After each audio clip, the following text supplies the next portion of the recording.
Well, welcome back to part two. The problem I've got is that this camera, it's the Panasonic, great little camera. Unfortunately, when you turn the screen round so I can see myself, the clock disappears totally from the screen. I don't know why. Consequently, I have to have a big clock which is behind in the workshop here, and I have to literally have a marker in my mind to be able to see the clock to know that I'm not overrunning the 10 minutes, which if you do, of course, YouTube just cuts it off sometimes. So, so that's where we are with that. So apologise there.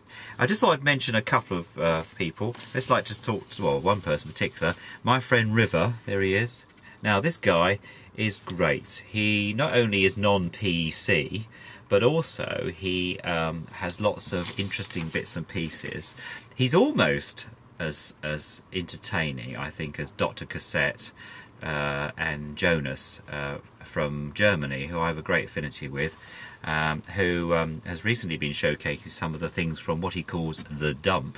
But River finds things along the roadside, fly tipping, and he brings all this stuff home, and he puts it all back together or makes new things. The speaker cases particularly I've been very interested in. But also he's a bit of a train buff, and he's got all these lovely train sets and that. So if you're interested in anything on that level, then fine, Anoraks United almost. But I'd just like to say hi out there, and I'm sure the weather down in Sussex is almost as bleak as it is in Kent at the moment, but we're trying to make the best of it. At least spring is here. The daffodils are out in my garden, and so are some of the tulips.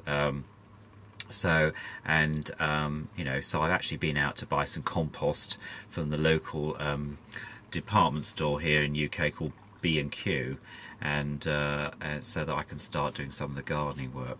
Now, I did say in the last part one of the two here that I was going to talk to you about some of the things that I've been up to. So I'm going to do that now. I'm just going to move some of these things out. Now, you may remember my friend Mr. Grundig tape recorder, the one that literally was going to be slung in the skip. I've been doing some work on him, and he's now all stripped down, and I've actually demagnetized his tape heads. Now, I bought a demagnetizing machine because I thought, you never know, you get a low quality sound, these things are a good idea. And as I've got so many tape recorders now, I think it's a good practice. So in fact, I've been using a demagnetizer that I bought from a chap called Roy on eBay, and it works very well. It's one of those little handheld ones that you plug in. Just make sure you don't put your watch near it, because it will stop it working.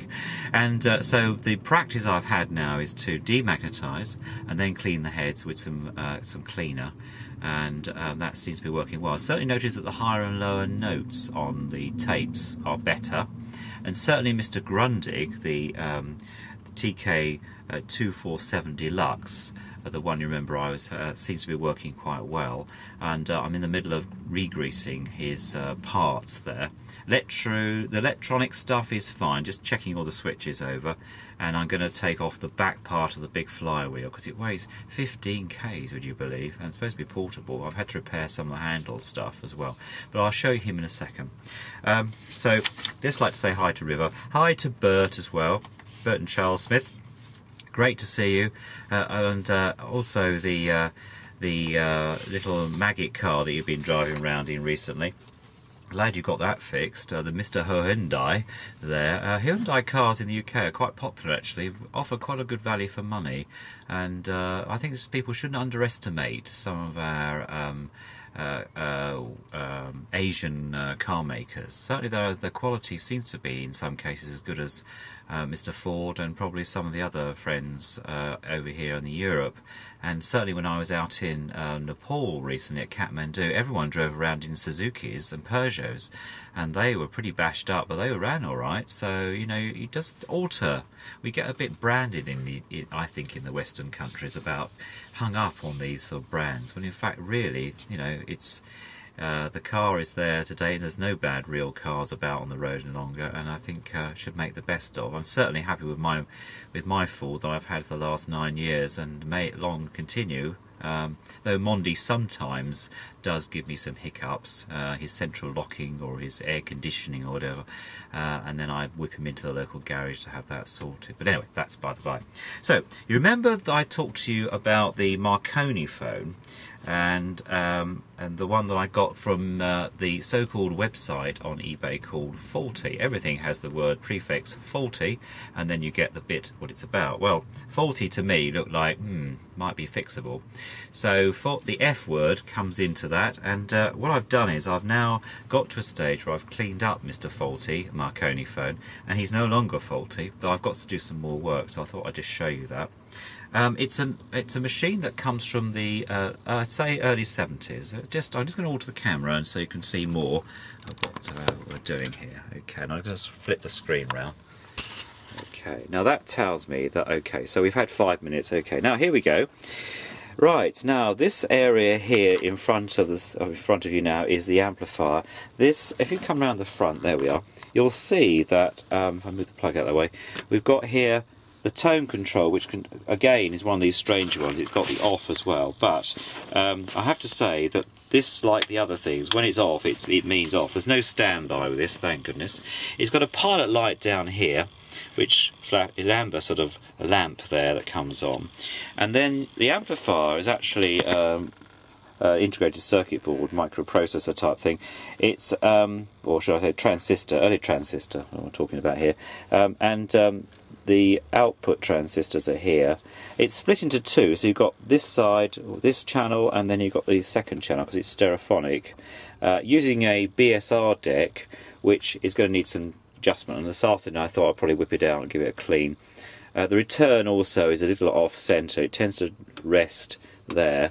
I bought a new cartridge, and when I switched it on originally, it didn't work at all. There was actually nothing, no lights, no nothing. So I thought, that's strange, because normally something happens. But I discovered that the piece that was missing was actually the surge protector here, the 500 megaamp fuse, which I don't know if you can see that. There we go, there. Okay, so, and once I crossed that, I used a small 1 amp fuse just as it fitted, not because it was the right value, it burst into life.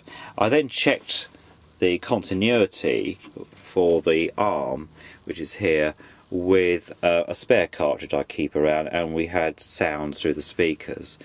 It came in a filthy condition, but then most of these things tend to, because they've been in lofts and so on. This deck you will remember from the other Bush record player I had last summer from my friend George at the office, and who is still enjoying his George Formby records on it. That was a valve machine, but these decks are quite... This one actually has got a plastic... This is a plastic turntable. The others had steel ones, so clearly BSR were moving into the sort of plastic age.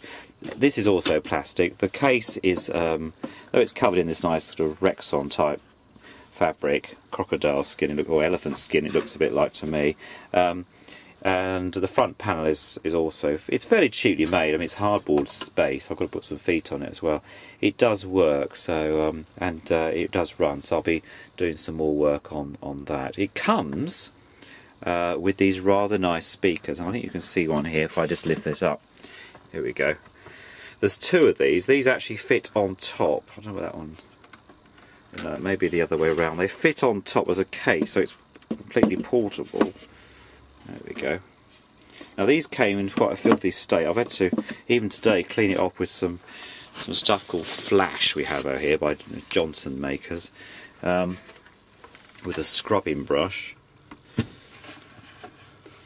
There we go. That one fits on top. And actually, they fit together, and then it acts as, with the handle, you can lift it up as a portable concern. They're quite nice little speakers. They're Goodman ones, I think. I'm not going to take them off to have a look, but you can see there they're housed, and they sit.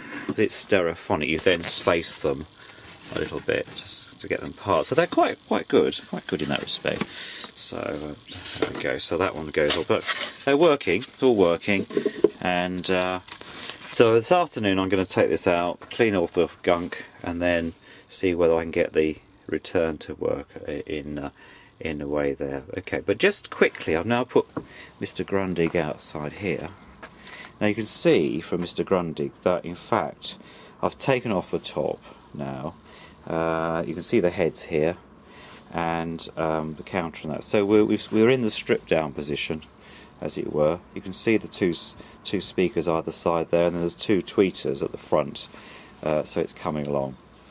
Anyway, time's up, so speak to you all very soon, and thanks for watching.